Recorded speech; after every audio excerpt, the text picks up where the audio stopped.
Hello everyone, তোমাদের সকলকে আমার আরেকটি নতুন ব্লগে ওয়েলকাম জানিয়ে আজকের এই ব্লগটা শুরু করছি। আশা করছি সকলের আজকের এই ব্লগটা বেশ ভালো লাগবে। যদি একটু ভালো লেগে থাকে অবশ্যই একটা লাইক করে চ্যানেলটাকে সাবস্ক্রাইব করে পাশে থাকবে। তাহলে চলো আজকের এই ব্লগটা শুরু করা যাক। দেখো না, আজ না ঘুম থেকে অনেক দেরি করে উঠে পড়েছি।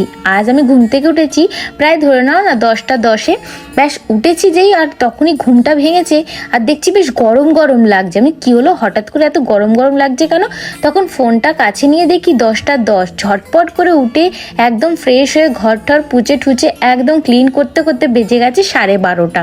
আর জানো তো, আমি ব্লগটা যখন শুরু করেছি তখন আমার একদম ঘড়ি দেখার টাইম ছিল না। আর আমার ঘরে তো ঘড়ি নেই, মোবাইলেই টাইম দেখি। আর যেহেতু মোবাইলে আমি ভিডিও শ্যুট করছিলাম সেই কারণে আমার সেই সুযোগটাও হয়নি যে আমি দেখবো কটা বাজে আমি রান্না করা শুরু করেছি। তবে দেখো, আজ আমি কাটতে বসেছি সেই যে এনেছিলাম রাত্রিবেলা বাজার করে বর্মা শাক, তেলাকুচু শাক, পুঁই শাক, ওই শাকগুলো কাটতে বসেছি। একদিন গেছে ফ্রিজে ছিল, দেখো কিভাবে নেতিয়ে গেছে। এই শাকটা না খুব ভালো লাগে আমার খেতে। আমার মা বেশ দারুণ রান্না করে, সুস্বাদু। তেলাকুচু শাকের কথা বলছি। এটা খুব বনে বাজারে হয় আর আমার খুবই ভালো লাগে। গরমকালে এটা খেলে নাকি শরীর ঠান্ডা করে, রক্ত বৃদ্ধি করে, ভিটামিন ভর্তি থাকে। তো তা যাদের ভিটামিনের একটু অভাব আছে এইসব শাক পাতা খেলে না অনেক শরীরকে প্রোটিন দেয়। তা সব শাক তো আজকে রান্না করব না, আজকে দুটো শাকই রান্না করব। এক হচ্ছে বর্মা শাক আর হচ্ছে তেলাকুচু শাক। এই দুটো শাক দিয়ে দুটো রেসিপি তোমাদের সাথে শেয়ার করব। আচ্ছা, যারা শহরে থাকে তারা হয়তো বর্মা শাক আর তেলাকুচু শাক চেনে না, কারণ তারা তো দেখেইনি এটা কিভাবে খায়, কোথায় পাওয়া যায়, এর বিস্তার তো কিছুই জানে না। তবে যারা গ্রামের দিকে থাকে তারা এর ভিটামিন, এর উপকারিতা সবই জানে। আর এই শাকটা খাওয়া যায় এটাও জানে তারা।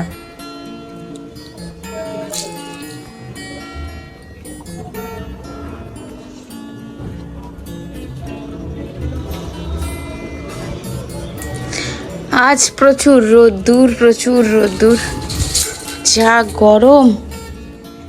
সুমিত কাজে বেরোলো, রান্না বসিয়ে দিয়েছি অনেকক্ষণ, ব্লগ শুরু করিনি।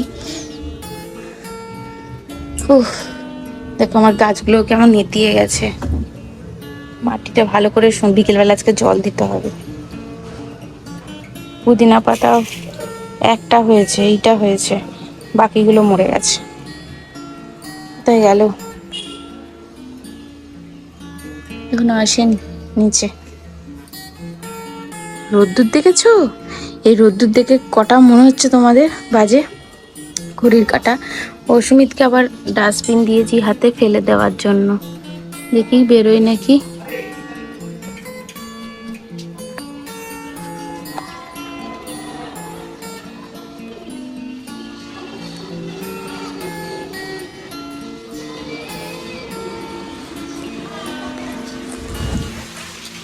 এইখানে কি গন্ডগোল করে ফেলেছি। ডালটা সিদ্ধ দিয়ে গেছি। তারা বন্ধ করে দি বাবা। ডালটা সিদ্ধ দিয়ে গেছি, ব্যাস সব উল্টে গেছে। ঠান্ডা হোক, এদিকে দেখি। ওকে দেখতে গিয়ে আমার ডালের এটাই পড়ে গেছে। দূর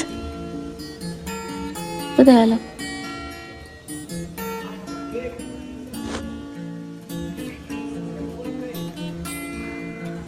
তোমাদের আমি মুখটা দেখাবো, তোমরা দেখে আমাকে হাসবে না তো?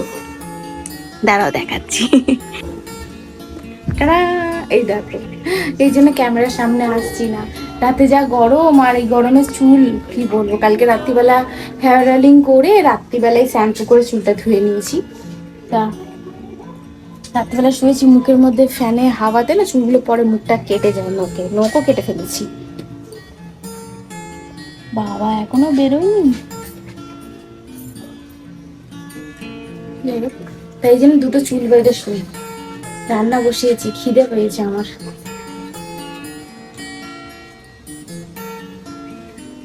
এইসব কারণে আমি ক্যামেরার সামনে আসি না, কে কিভাবে রিয়াক্ট করবে তাই জন্য। দুটো এরম চুল বেঁধে শুলে না রাতে শুতে সুবিধা হয়। একটা চুল বেঁধে শুলে কি বলতো, মাথাটা উঁচু থাকে, মাথার ঠিকঠাক মতো নিয়ে করতে পারবে না। বিশাল গরম। কখন থেকে দরজা খুলছে, এখনো পর্যন্ত খুলে ডাস্টবিনটা ফেলা হয়নি। তার মানে সিঁড়ির কাছে দাঁড়িয়ে দাঁড়িয়ে ফোন ঘাঁটছে।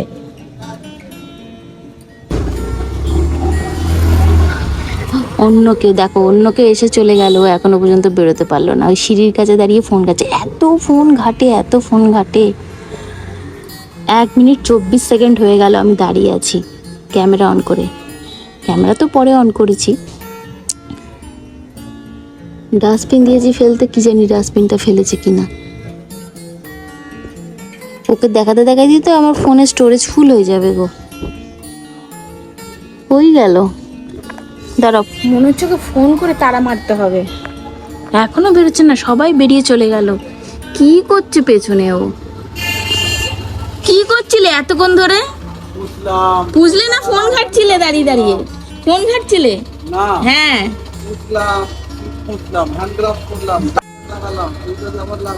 ঠিক আছে, আসো। হ্যাঁ, এখন ওদিক দিয়ে যাবে, আমাকে টাটা করবে, তারপরে রান্নাঘরে যাব। এইসব কারণেই তো আমার রান্না বান্না দেরি হয়ে যায়। দেখো যাবে, ওই দেখো টাটা দিচ্ছে। টাটা দিল, চলো। আর এই দেখো না ঘরের অবস্থা, এতক্ষণ ছিল তো ঘরটা আমি গোছাইনি ইচ্ছা করে। আর গ্যাস ওভেনটাকে পিঙ্ক কালার টাওয়ালটা দিয়ে ভাঁজ করে দিয়েছি, এটা নিচে ঢুকিয়ে দেবো, কারণ জায়গা খুব ছোট তো, আমাকে ম্যানেজ করে চলতে হবে। ডাস্টবিনটাকে দিয়েছিলাম ফেলে দেওয়ার জন্য, এখানে ডালের জল পড়ে গেছে। চলো রান্না করি,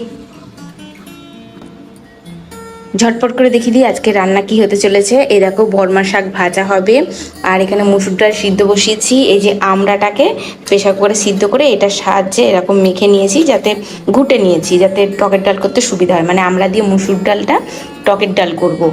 আর এই দেখো এইখানে এটাকে কি শাক বলে বলতো, তেলাকুচু পাতা হয় না, ওই তেলাকুচু শাক। আর এখানে ডাটাটা ভিজিয়ে রেখে দিয়েছি, ভালো করে সুন্দর করে ধুয়ে নিয়েছি। এইটার আজকে করব চচ্চড়ি। এই যে কুমড়ো আলু দিয়ে চচ্চড়ি করব, নিরামিষ করব। আর এটা হচ্ছে টকের ডাল আমরা দিয়ে আর শাক ভাজা। এই হচ্ছে সিম্পল একদম মেনু, খুব সুস্বাদু স্বাদ। আর প্রচুর গরম চালিয়েছি এখানে, বাবা চালিয়েছি আমি এখানে কার্টুন। চলো কার্টুন দেখতে দেখতে রান্নাটা করে ফেলি।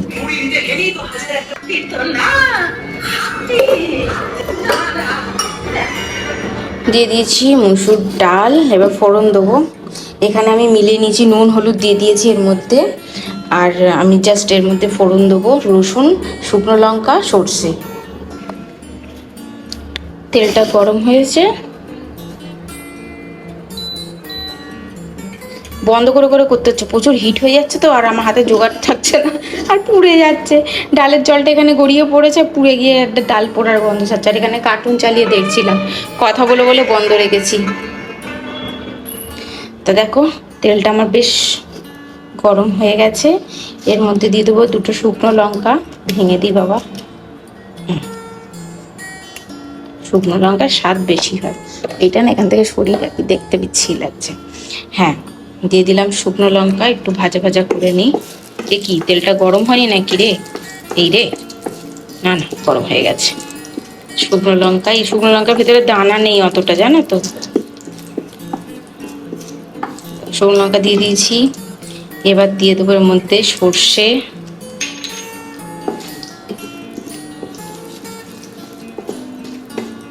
আর এতে থেতে করে রেখেছি রসুন।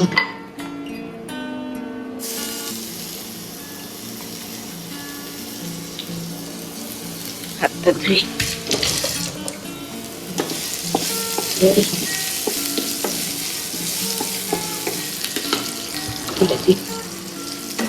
এটা না খুললে না অসুবিধা হয়।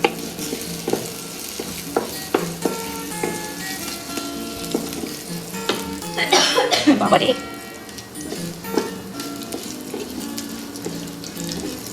তারপর বেশ ভাজা ভাজা হয়ে গেল। এবার দিয়ে দেবো এর মধ্যে ডালটা ঘুটে নিই, কারণ নুন হলুদ দিয়ে দিয়েছি। ডাল আর আমড়াটা চটকে একসাথে রেখে দিয়েছি, ডালটা ফোড়ন দিয়ে দিই।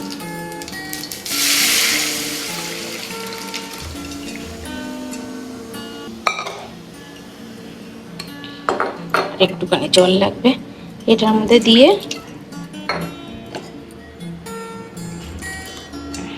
দিয়ে দিই। এবার চাপা দেবো, আর সরবো না, সরলে তারপর ডালের সব গন্ডগোল হয়ে যাবে। দেখো এরকম ভাবে আমি আমড়া দিয়ে টকের ডাল বানাই, মুসুর ডাল।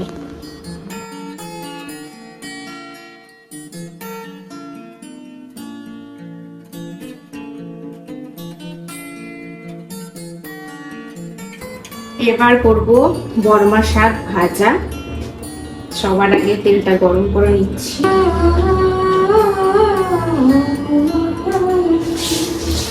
দিয়ে দেবো এর মধ্যে ফাটিয়ে কাঁচা লঙ্কা, নাহলে মুখে ছিটিয়ে একদম মুখের একদম মেকআপ করে দেবে আমাকে। তেল ছিটিয়ে দিয়ে দিলাম পেঁয়াজ, এটা অন করলাম, তেল হাই করে দিলাম। উফ, যা গরম, আমার ঘাম ভেজে হচ্ছে। আচ্ছা দেখো, পেঁয়াজ এবার দিয়ে দেবো পেঁয়াজ।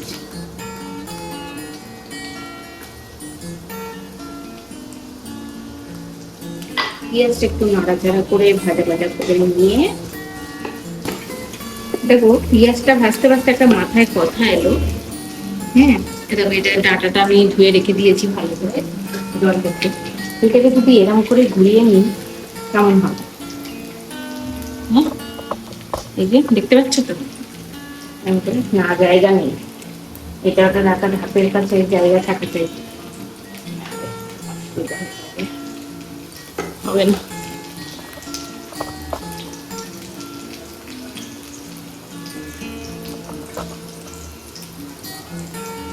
এরকমই ঠিক আছে। পেঁয়াজটা হালকা ভাজা ভাজা হয়েছে, এবার এর মধ্যে দিয়ে দেবো কেটে করে রাখা রসুন।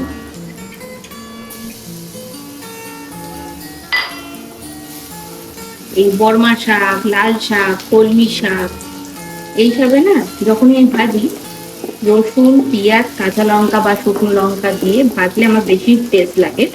আমি কালো জিরেও দিই, কিন্তু সুমিত কালো জিরাটা অতটা পছন্দ করে না শাকে, ওই জন্য আমি দিই না। তবে আমার কালো জিরে দিয়ে ভালো লাগে খেতে। এটা এখন বেশি ভাজবো না, বেশি ভাজলে তাহলে পরে পুড়ে যাবে। এবার দিয়ে দেবো আমি রাখা বর্মা শাক।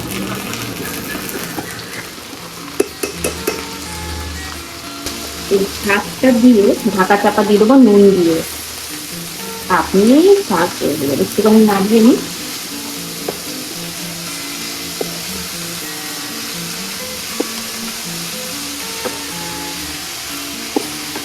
বর্মা শাক আমাদের শরীরের জন্য কত ভালো জানো?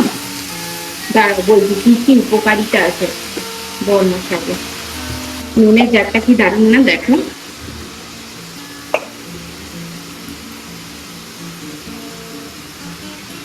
বেশি নুন দিলে হবে না, শাক কমে যাবে। হলুদ, এটা দেওয়ার পরে ঢাকা চাপা দিয়ে দেবো, জলটা বেরিয়ে আসলেই হয়ে যাবে।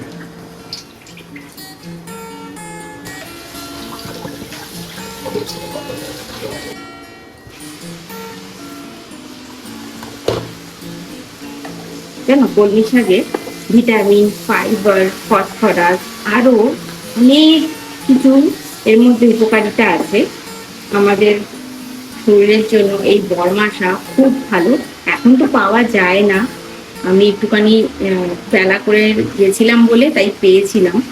সবসময় এই শাক ফাক সব জায়গায় পাওয়া যায় না, যদি পান অবশ্যই কিনে খাবেন। আপনার শরীরে আয়রন কম থাকলে, ভিটামিন কম থাকলে এটা অনেকটা আপনার শরীরকে ভিটামিন যোগায়, আয়রন যোগায়, অ্যান্টি অক্সিডেন্ট ভরপুর থাকে তো এর মধ্যে। ওই জন্য আরো অনেক উপকারিতা আছে, বলতে বলতে হাঁপিয়ে যাবো। দাঁড়া ভালো করে একটু ঢাকা চাপা দিয়ে বলছি।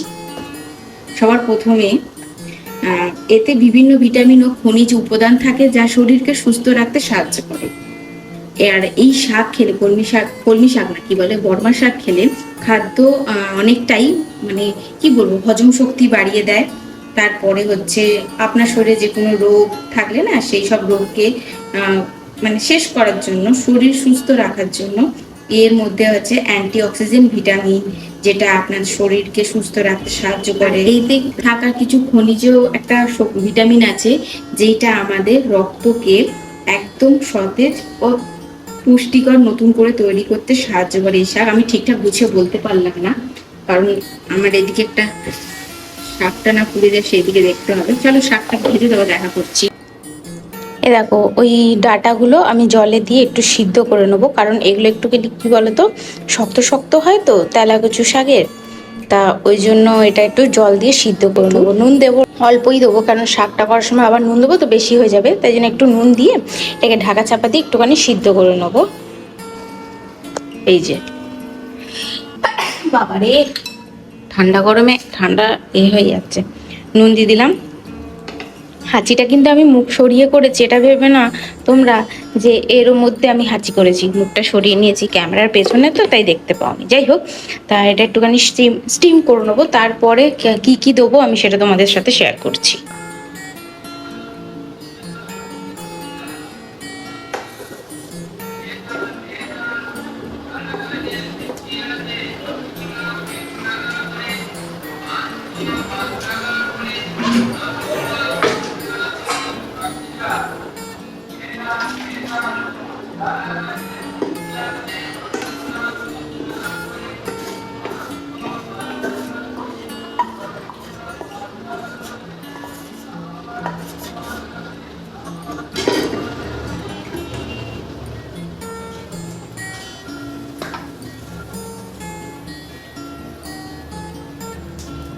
सजन प्यारे आया था, सजन प्यारे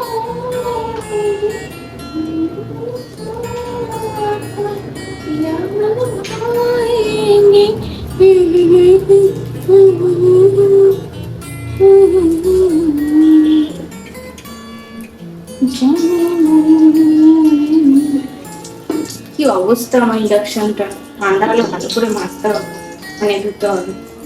সর্ষের তেল দিয়ে দিয়েছি, সর্ষের তেল গরম হয়ে গেছে, দিয়ে দেবো একটা তেজপাতা, দিয়ে দেবো দুটো শুকনো লঙ্কা ভেঙে, দিয়ে দেবো এর মধ্যে 5 ফোড়ন। সমস্তটা একটু নাড়াচাড়া করে ভাজা ভাজা করে নেবো।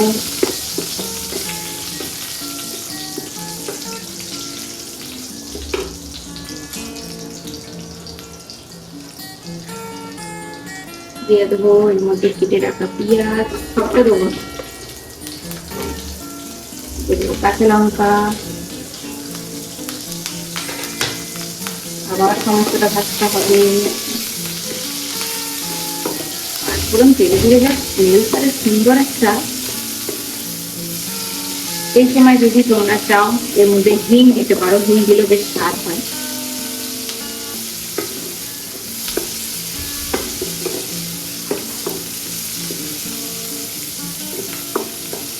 দেখো পেঁয়াজটা হালকা একটু ভাজা হয়েছে, দিয়ে দেবো ছোট করে রাখা রসুন,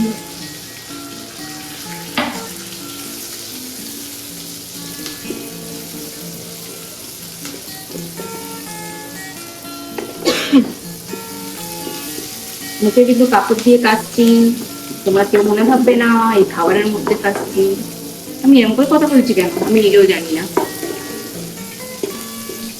দেখো পেঁয়াজটা ভাজা ভাজা আছে, এবার কেটে রাখা আলু আর কুমড়ো দিয়ে দেবো। এর মধ্যে বেগুনটা কাটা হয়নি, বেগুনটা দেবো, যেহেতু কাটা হয়নি কাটবো।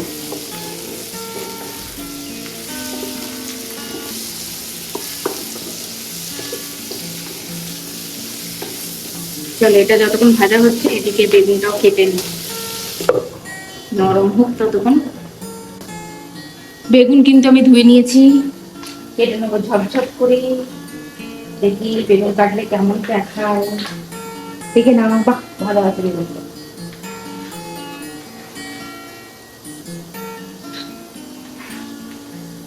যেগুলো ঢাকা দিয়ে নাড়তে হবে, নাহলে ভ্যাকান্সি হয়ে যাবে একদম শেষ।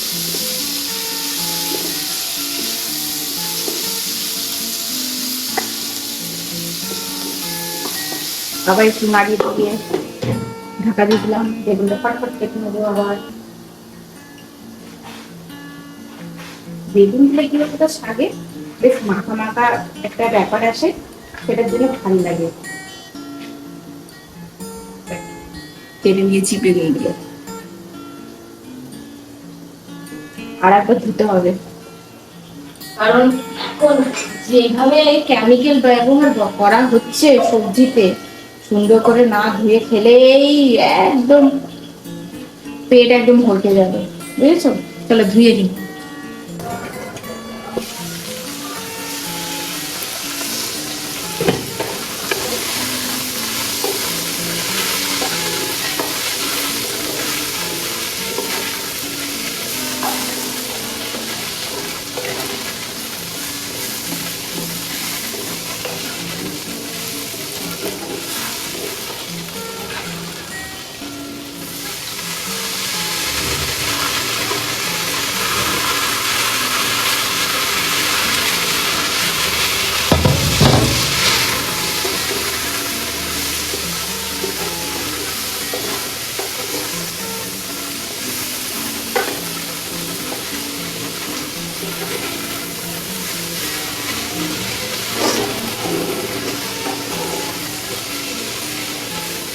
বেগুন দিয়ে দিয়েছি,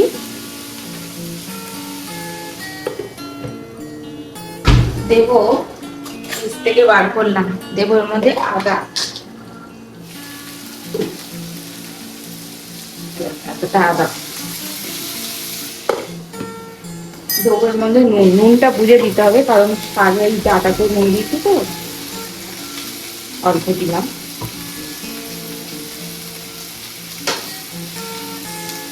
দিয়ে দেবো ভাজা মশলা,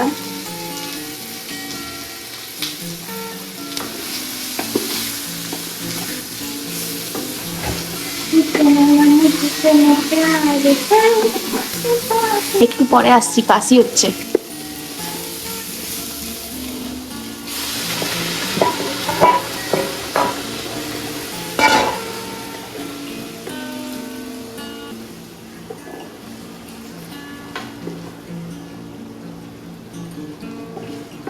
এটা কি বলতে হবে, ডাটাটা দিয়ে দিয়েছি, দেখালাম তো ভিডিওতে, বুঝতে তো পেরেছো। সব জিনিস তো বলা যায় না, একটু ভালো করে দেখলেই বুঝতে পারবে স্টেপ বাই স্টেপ কিভাবে আমি এই রান্নাটা করলাম। দারুণ একটা শাক, এটা টেস্ট প্রচুর, বনে বাজারে বেশিরভাগ হয়, যারা জানে না তারা খায় না, যারা জানে তারা খায়, যেখানেই পায় সেখানেই কিনে খায়। এই দেখো এখানে যে তরকারির মধ্যে দেখছো শুকনো লঙ্কা উঁকি মারছে, এই জিনিসটা আমার বাবা পছন্দ করে না, বলে আসলা কেন্নাই পড়ে গেছে তরকারিতে। শুকনো লঙ্কা ফোড়ন একদম পছন্দ করে না এই কারণে। আমার বাবার না লজিকই আলাদা আলাদা, ডালের মধ্যে ফোড়ন দিলে বলবে পোকা পড়ে যাচ্ছে, শাকের মধ্যে শুকনো লঙ্কা ফোড়ন দিলে বলবে আসলা কেন্নাই পড়ে গেছে, মানে লজিকই ভাবো একদম। তা দেখো আমার শাকটা হয়ে এসেছে, এর মধ্যে হলুদ দেওয়া হয়নি, মানে কুমড়ো, আলু, বেগুন আর ডাঁটা এগুলো দিয়ে একটুখানি মশলাটা দিয়ে কষিয়ে নিয়েছি, কারণ এগুলোতে একটু মশলা ঢুকতে সময় লাগে। বাবারে গলাই আটকে যাচ্ছে। আর শাকটা কি বলতো, দিলেই সঙ্গে সঙ্গে নেতিয়ে যাবে, আর শাকটা প্রথম দিকে দিয়ে দিলে শাকটা কালো হয়ে গেলে না ভালো লাগবে না খেতে, তাই জন্য লাস্টের দিকে এটা একটু সিদ্ধ হয়ে গেলে তখন শাকটা দিয়ে নাড়াচাড়া করে হলুদ দিয়ে দেবো, ব্যাস আমার আজকের মতন রান্নাঘর থেকে ছুটি। আর এটা রেখেছি ভাতের পাতে খাওয়ার জন্য। ইস কেমন লাগছে আয়নার সামনে দাঁড়িয়েছে, দেখো আমার এই ছোট্ট আয়না, এই আয়নার সামনে দাঁড়িয়েছি, ইস মুখটা কেমন লাগছে, এই অবস্থায় ক্যামেরার সামনে আসতে কেমন লাগে না, একটু নিজেকে খারাপ লাগে। আজকে হয়তো এই গরমের মধ্যে এরকম অবস্থায় ভিডিও বানাচ্ছি, যখন আমি এই ভিডিওটাই অনেক দিন পর, ধরো না বছর দুয়েক পর আমি যখন দেখবো, তখন ভাবলাম ইস ক্যামেরার সামনে এইভাবে আসলাম, একটু সুন্দর হয়ে তখন প্রেজেন্ট হয়ে আসাটা দরকার ছিল, এরকম মনে ভাববো। কিন্তু এই মুহূর্তে একদম এইসব মাথায় আসছে না যে নিজেকে সুন্দর করে বানিয়ে নিয়ে ক্যামেরার সামনে আসবো। যাই হোক দেখো চলে এসেছি রান্নাঘরে। আবার রান্নাঘরে এই যে বড় লাইটটা না, এটা জ্বালে প্রচুর গরম লাগে, তাই জন্য বন্ধ করে দিয়ে করি। দেখো এখানে আমার ডাঁটা, আলু, কুমড়ো আর সমস্ত কিছু হয়ে গেছে।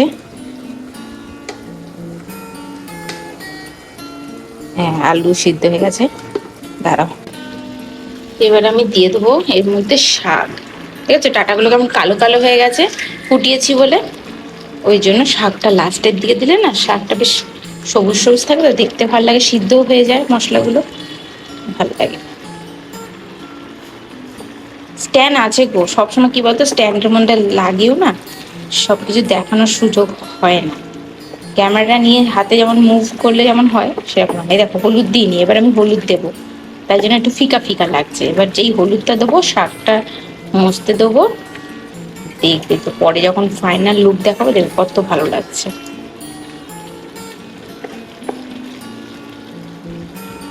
এবার এর মধ্যে দিয়ে দেবো হলুদ,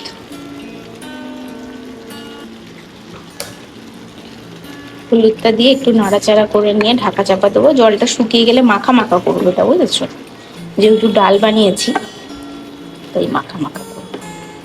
শাকটা দিতেই না একটা আলাদাই একটা স্মেল আসছে, মানে স্মেল মানে বাজে নয়, ভালো। এই গরমের মধ্যে একটু গ্লুকন্ডি গুলে খাই, জল বসি।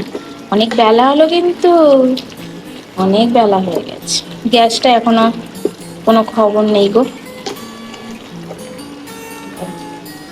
এটা ফ্লেমটা কম করে দিই, ছশো করে রাখলাম, এবার এটা আস্তে আস্তে হোক। কটা বাজে জানো, ঘরের কাজ সারতে সাথে দেখো 3টে 3 হয়ে গেছে। হ্যাঁ আর দেখো লাঞ্চ নিয়ে বসে পড়েছি, ফ্রিজ থেকে ঠান্ডা জল বার করেছি আর সব স্টিলের নিয়েছি, কি মন হলো তাই স্টিলের নিয়েছি, নাহলে আমি ককরিতে খাই। যাই হোক, এই হচ্ছে তেলাকচু শাকের চচ্চড়ি, আর এই হচ্ছে বর্মা শাক ভাজা, এই হচ্ছে আমড়া দিয়ে টকের ডাল, মুসুর ডাল, আর এই হচ্ছে কুচি পেঁয়াজ আর ভাত। এই হলো আমার আজকের লাঞ্চের থালি। তবে প্রেশার কুকারে ভাতটা আমি শিখে গেছি, জলটা মেজারমেন্ট করে। আমি ঠিক আজকের ভাতটা একটু ঝুরঝুরে হয়েছে, তারাও দেখাচ্ছি, দেখো এই দেখো ঝুরঝুরে হয়েছে একদম। নাহলে প্রথম দিন যখন প্রেশার কুকারে করেছিলাম পুরো ফেনা ফেনা হয়েছিল আর ডলা ডলা হয়েছিল, তোমরা তো ব্লগে দেখেছোই, আর কি বলবো। তবে আজকে ভাতটা হয়ে গেছে, মেজারমেন্ট বুঝে গেছি আমি কিভাবে করতে হবে। তা চলো বেশি দেরি করব না, কারণ 3:03 হয়ে গেছে, খুব জোর খিদে পেয়ে গেছে, সকাল থেকে আমি কিচ্ছু খাইনি। সুমিত ব্রেকফাস্ট খেয়ে ও চলে গেছে কাজে, ওর আসতে তো এখন সেই সন্ধ্যে 7, 8, 9 বাজবে, কটা বাজবে জানি না। তা চলো আমি খাওয়া দাওয়াটা সেরে নিই, ব্লগটাও আমি এই পর্যন্তই রাখছি, ব্লগটা বেশি লম্বা করব না। ভিডিওটা কেমন লাগলো, ব্লগ কেমন লাগলো অবশ্যই কমেন্টে জানাতে হবে। ভালো লাগলে একটা লাইক করে চ্যানেলটাকে সাবস্ক্রাইব করে পাশে থাকতে হবে।